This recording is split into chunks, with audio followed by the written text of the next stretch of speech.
a very warm welcome to the 18th episode of the WWA podcast, The World of Wind Power. My name is Stefan Gsänger, and it's my pleasure to welcome a guest today from a country which is maybe the most advanced, certainly belonging to the 5 top countries when it comes to renewable power generation, and that is Uruguay. A country, between Argentina and Brazil, some may say, an important country in South America. And it's my pleasure to welcome today, to talk about Uruguay, one of the best experts from this country, and this is Professor José Cataldo. José, my pleasure to welcome you today. It's nice to be here. Yeah, José, we have been in contact for many years. I understand you used to be professor at the Universidad de Uruguay with a focus on wind energy. But maybe you want to introduce yourself. What is your role and how have you been engaged with wind power? My life story. Yeah, as Well, long as it's related to uh, wind power, then well, it's very as, interesting. as you say, as you say, I'm professor in the Universidad de la República. Is a name. Mhm. I work in the Fluid Mechanics and Environmental Engineering Institute at the School of Engineering, and in this school, I studied. And my contact with the wind power began as a student because my final project was the design of a wind turbine. And from that time, I was very interested with the topic. In my institute is at an institute that work in fluid mechanics in general, in all kind of topic related to fluid mechanics. One time we received a consult from the national utility, UT, about the possibility to produce electricity from the wind. Because Could you the let us know president, when that was? Just we have an idea of. yes, 1988. Wow. Mhm. Very long back. 1998, we received that consult. The president of the utility in that time was a student very long time ago from other people that began to study the wind power here in Uruguay. Then, in that time, we began to analyze the research. In this time, the industry, the community on wind power was to begin to change. The orientation was directed to assess the research more than produce a machine. Problem that up to such time was the principal problem. But in that time, the turbine suppliers began to produce and to develop the wind turbine. Then it was not a way recommended for a country as us, as Uruguay. Then we began to analyze the research with the tools available in that time. We had the computer, an IBM 386, for us a very powerful machine, and we had a wind tunnel. And we developed a methodology nested with nested model using numerical and physical modeling, and we began to analyze the wind power in Uruguay. And well, around the follow in the follow 3 or 4 years, we studied the search. We began to install instruments in different parts of the country, and the time go forward, and in the final of this stage, we installed a first wind turbine in our country, and in a relatively modern wind turbine for that time, no, not for this time.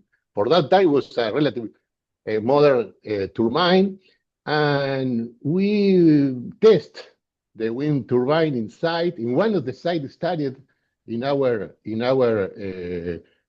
assess using physical and numerical model, and well, we proved that the use or the conversion of the wind power in Uruguay was viable, was possible, and we obtained very good results with our wind turbine. And in that time, we began to find some barriers to develop seriously the exploitation of the wind power in Uruguay. And basically, we found two barriers, very difficult to remove. One barrier was economic. The cost of the wind turbine in that time was relatively high, and for us was very expensive to buy the equipment and promote the exploitation. But it was not the only barrier. I guess was only another barrier, very more difficult to remove it. That was the knowledge. The knowledge or the very poor knowledge about the possibility of exploit the wind power was one of the most difficult barriers to remove in the authorities, political, technical, all places, all stages of the people, of the society was very difficult to remove. In that time, we proposed to remove such barriers a project with the support of the GEF and World Bank and PNUD, the United National Programs to Development, the World Bank, and the Global Investment Facility to develop a project to remove the barriers. And well, we present the project. The project was approved, but the government, I guess, related to the fault of knowledge, didn't support the project. We must to wait some years, and the reality may produce three kind of things that was very important to develop finally develop the wind power. First of all, well, we developed the project. We finally produced our wind map, and it was very clear that the resource in Uruguay was very high. First thing. Second thing, a very great agreement at a political level between all political parties. There was a very good support to have a very homogeneous opinion about the possibility of develop the wind power here in Uruguay. Second thing. And the third thing was very important. I guess it was not very good to Europe, but for us it was very good. That was the strongly decreasement of the prices of the wind turbines. That occurred more or less 2008, 2009. And in that time, the government decided to promote the installation of wind power in Uruguay. This was produced some concourse of prices and several concourse in successive stages. And also the own government, the utility, also make some inversion in wind power, and well, was installed all the wind farm, I guess in relatively very little years, very small, yes, small quantity of years. I guess in 3-4 years was installed almost 1,500 megawatt of wind power in very short time. In very short time, so that installed. Was, if I understand you right, then after 2008 that the big investment took place. Yes, more or less 2010 to 2015, more or less, or 14. So before that, you did a lot of basic research. You said you started in 1988. That was a time when the companies, for example, in Europe just started, like Enercon was founded mid-80s, and then Europe started to invest on a sizable scale. And that is when you started doing your research, and then in, let's say, like 15, 20 years later, your government and utility, then they did the real investment, and that happened within a few years. Exactly. We ever say that here in Uruguay, all is late, but all is later than other places. But we arrived. We arrived, and in that mark, in that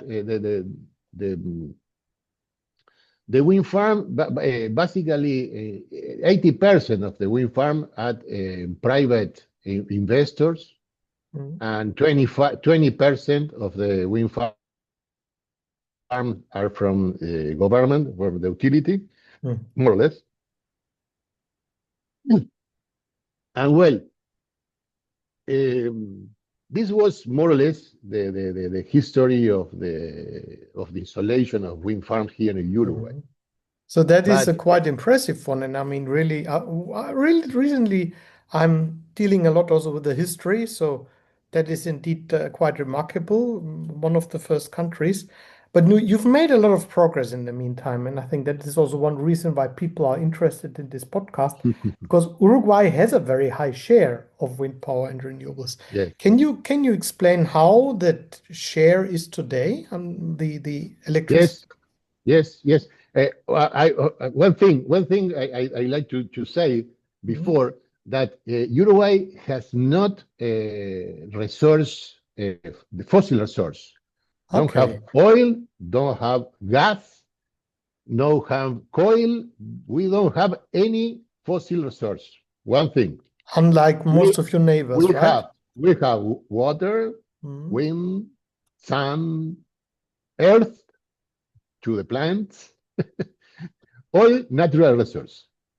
Then in up to 1995, more or less, we exploit all the hydropower, the hydropower in Uruguay.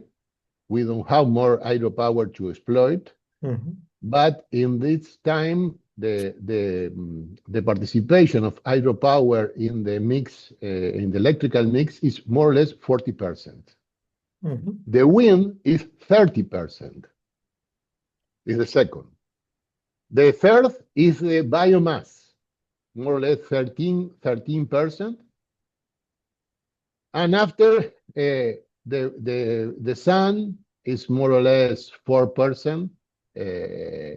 And well, a very small quantity of thermic that is our backup, and we have more or less 2% of thermal.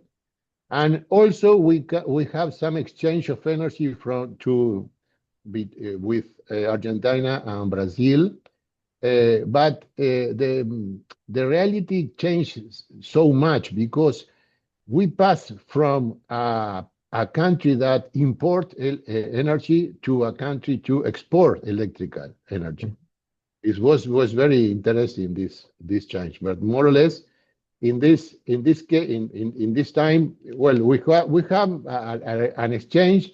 Some years the budget is depend of the year is from side or to other side, but it's more or less zero. No? The total is zero. But in depend of the year, depend of the season, we export energy or we import energy, and also the prices of the different sources.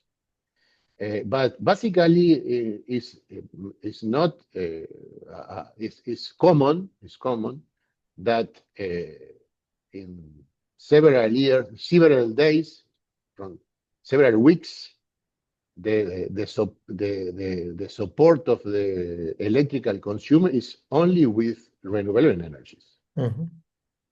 Water, wind, sun, and biomass. Is the principal in hydro, wind, biomass, sun are the principal support, more or less the 100%, at least 2-3% of the thermal, but it's basically the backup of our system. And well, an important thing is reminding to that political agreement between different parties.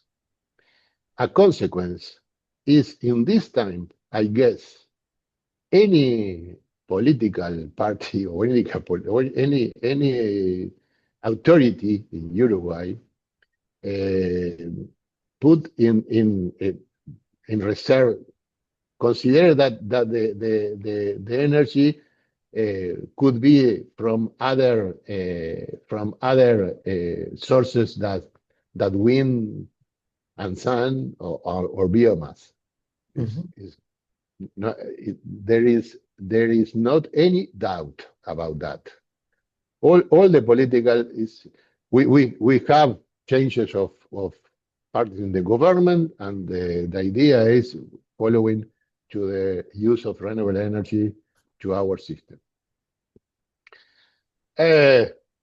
I guess, as in the rest of the world, the biggest challenge to go to a totally renewable energy is the transport.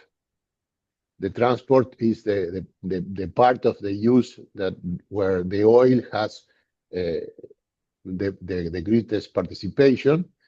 For us, we must import the oil from different places.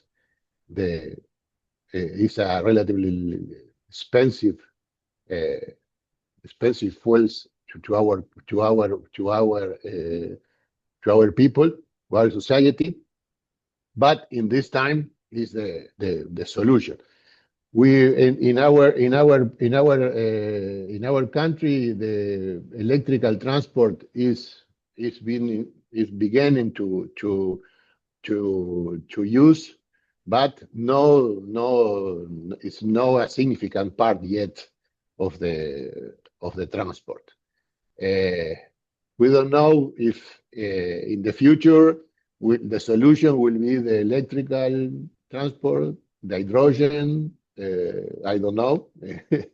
I'm not studying. I believe most of the road transportation will be electrical, because that's just now you see so easy. Mm-hmm. That's so simple. Everybody Yes. can Well, deal I with don't that. know. I don't know.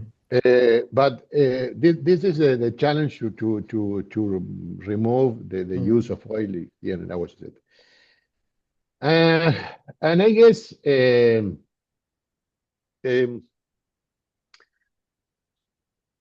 Uruguay is a very small country, How many and I people are guess living in Uruguay?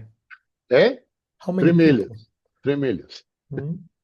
It's really a small country, but one of the difficult is uh, to bring investor to Uruguay, and I guess the the the process that across was introducing wind power, I guess was very good to bring investor because it was installing a very big quantity of wind farms. Then in other cases, it's relatively difficult to bring Mhm. an investor to Uruguay. But some turbine supplier has dependence here in Uruguay. Is given some service from here to the region. For example, Vestas has a office here in Uruguay Mhm. that give some service in the region. And that was a very good consequence from the all that strategy of installation. Also, in the university, in my school, was proposed a program, a postgraduate program on energy, about energy, from 15 years ago, Mhm. and we have um, several people formed here, and that people work a lot of here in Uruguay and the region, and other places of the world also. Uh, I guess one of the most important challenge for the future is Uruguay, as I say, has only renewable energies: wind, sun, solar, wind, sun, hydro, biomass. But that's But fantastic because I will stay forever yes, and they no, don't have no, a. I guess very good. It's very Mhm. good, but it implies some challenges very significant. Well, first of all, that the equipment are with the time are aged.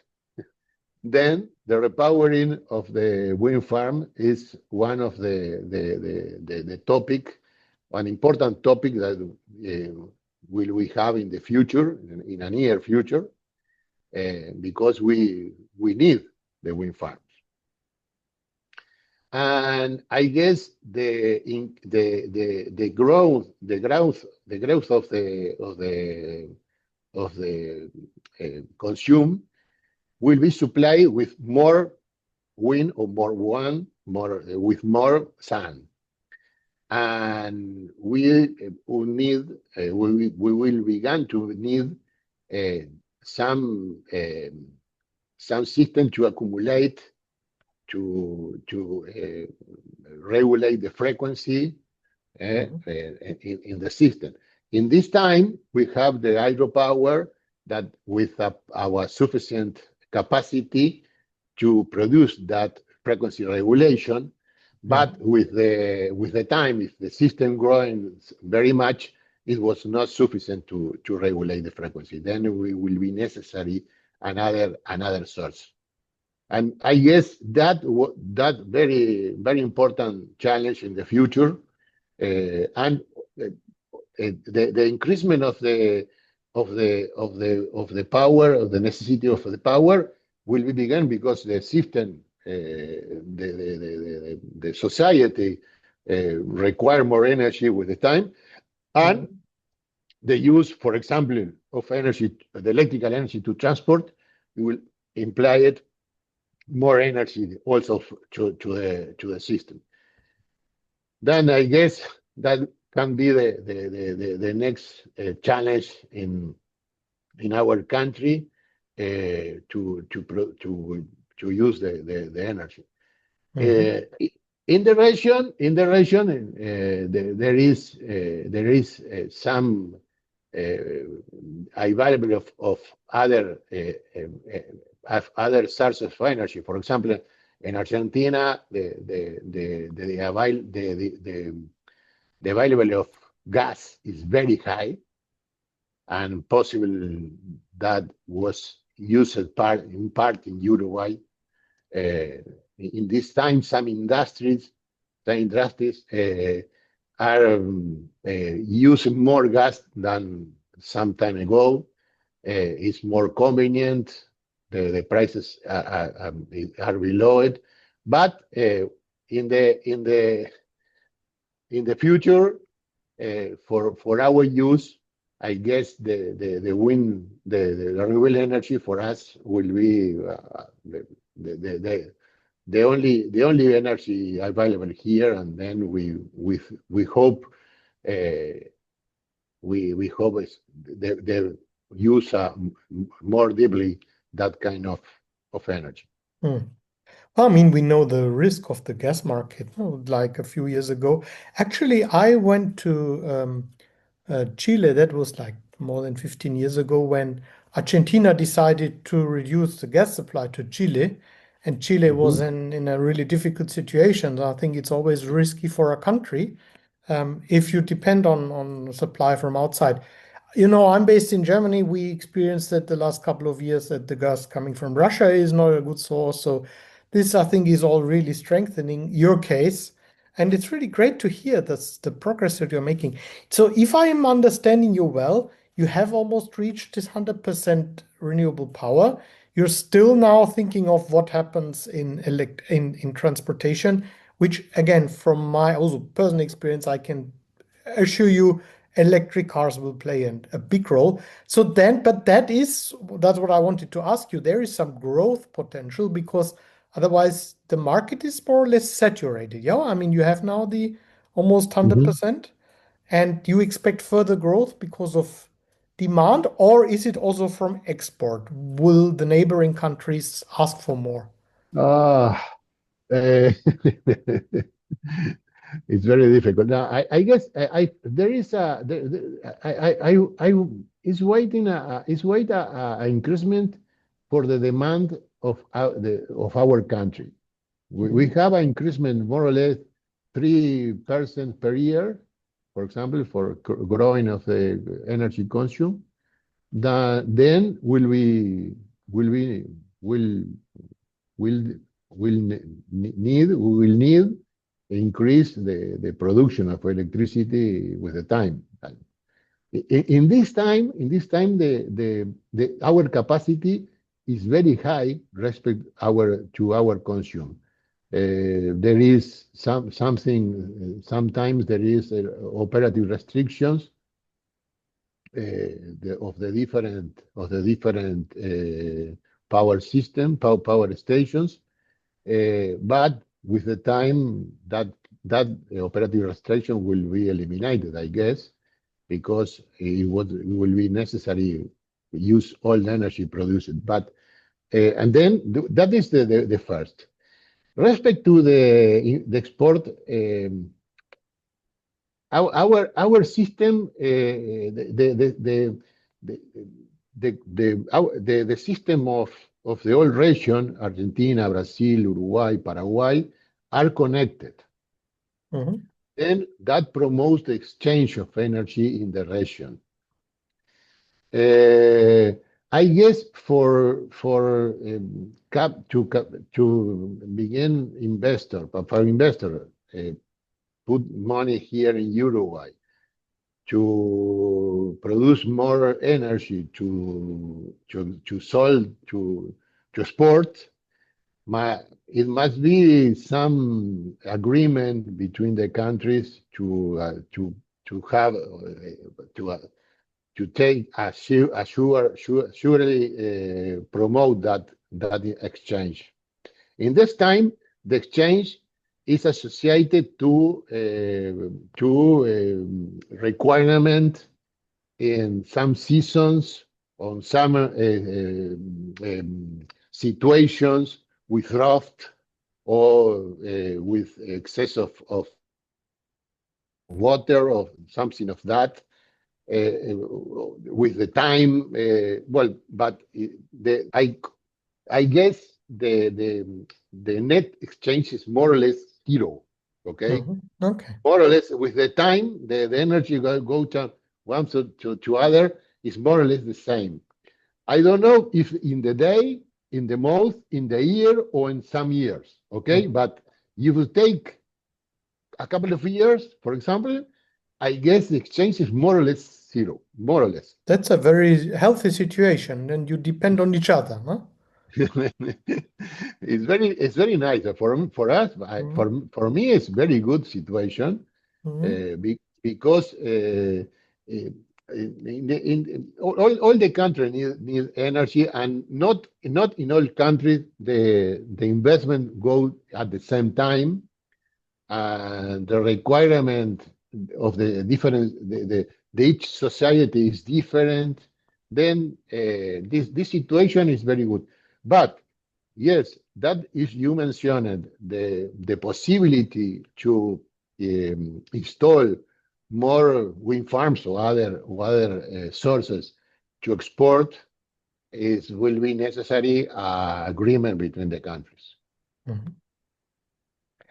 Well, I think this is really a very encouraging kind of idea and picture that you are explaining here from Uruguay.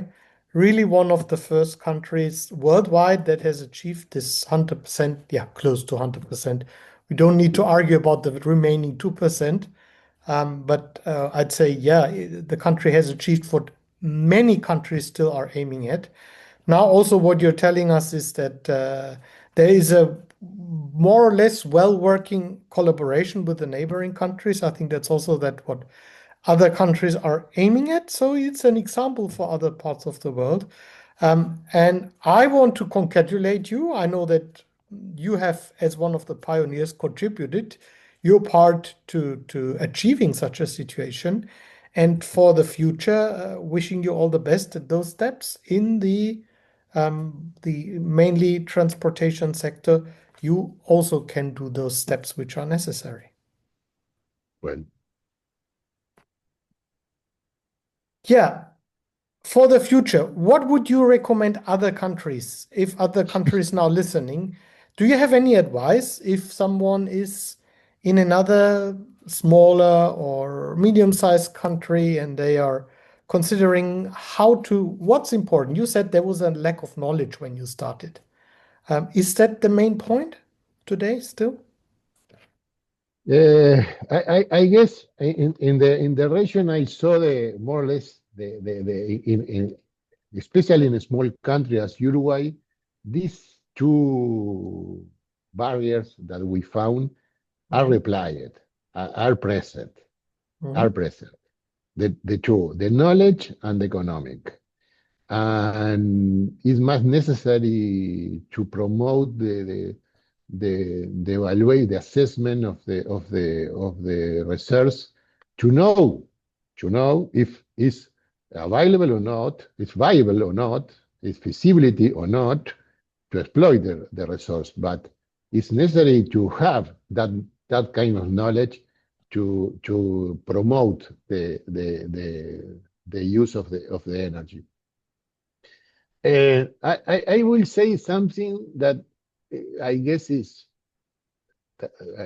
possible. No, it's possible not totally tuned with the use of wind power, but because I saw with the time that the countries use the own resource. I guess one of the more important thing is learn to use their own resource. What are their own resource? And especially the renewable energy, but use their own resource. Because it's the resource that you can manage with freedom, you can use or you can use it in a efficient way and for own uses. I guess that is one of the most important things, Mhm. to learn to use own resources, and especially as say the renewable energies. Yes. That is my recommendation. I guess it's very general, but No, but uh, I think that is sometimes. we know the way to the wind power. We know the way to the sun power. That ways we we we walk from several years ago, and we know what is necessary to promote the use.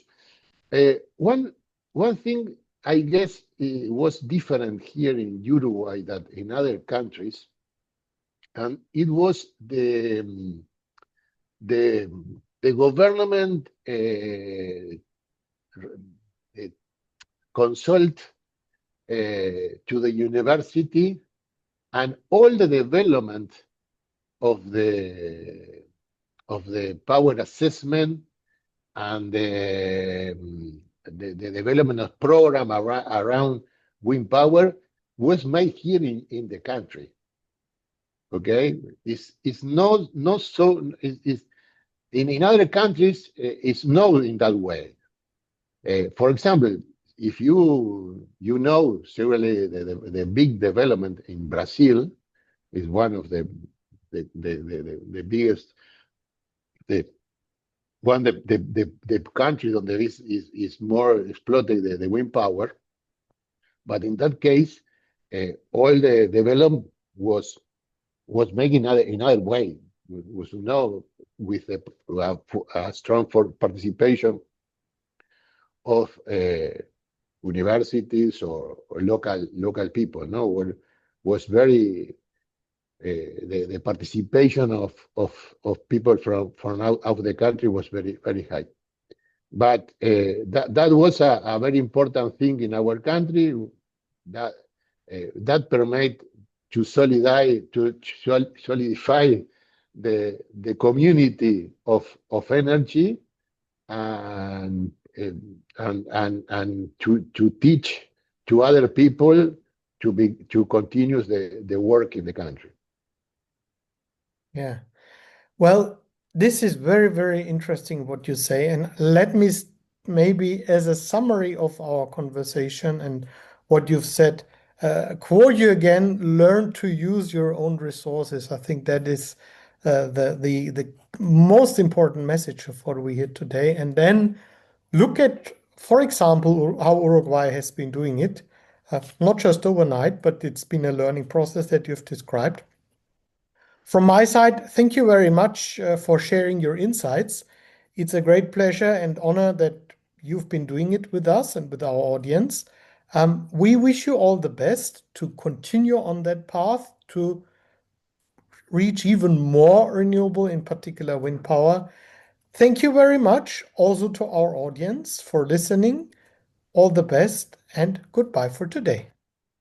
Goodbye, and thank you so much. Really a pleasure to talk with you, Stefan. After several years that we know us, it was a pleasure, and it is a pleasure to talk with you. See you. Indeed, I can just say that it's a great pleasure to talk to you. Goodbye. Goodbye.